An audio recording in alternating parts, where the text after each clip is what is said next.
Nakakadurog ng puso ang balitang ito para sa lahat ng fans ng Meteor Garden. Ayon sa mga Taiwanese locals, ang South Korean singer at EA na si Ko Jeon-yop o mas kilala bilang Eko ay nakikitang araw-araw na dumadalaw sa puntod ng kanyang yumaong asawa na si Barbie Hsu.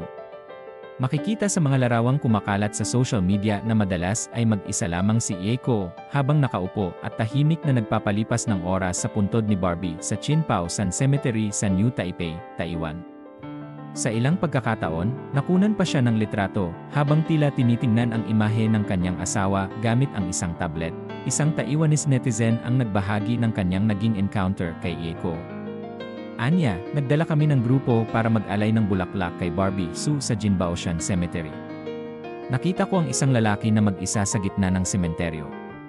Nang lumapit ako, napagtanto kong si Ko Jeon-yop pala ito. Magalang siyang nagpasalamat sa amin. Ayon pa sa ibang bystanders, halos araw-araw nilang nakikita si Eko na binibisita ang puntod ng kanyang asawa. Dati akala ko imposible ang dumalaw araw-araw sa puntod ng isang mahal sa buhay. Pero binago ni Ko ang pananaw ko, ani ng isa pang netizen, si Barbie Hsu, na sumikat bilang Shankei sa 2000 at isa hit Taiwanese drama na Meteor Garden, ay pumanaw nitong taon dahil sa pneumonia. Ayon sa kumpirmasyon ng kanyang kapatid na si Hsu. Siya ay 48 taong gulang, si Eko at Barbie ay muling nagkatagpo at nagpakasal noong Pebrero 2022 matapos ang mahigit 2 dekadang hiwalayan. Sa kanyang nakaraang post, ibinahagi ni Eko ang matinding sakit na kanyang nararamdaman sa pagkawala ng asawa, in the Angel Return to Heaven. Right now, I am going through indescribable sorrow and suffering, feeling gut-wrenching pain, ani niya.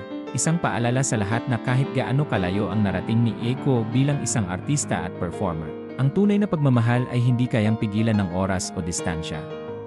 Ang kanyang araw-araw na pagdalaw kay Barbie Hsu ay naging simbolo ng walang hanggang pag-ibig.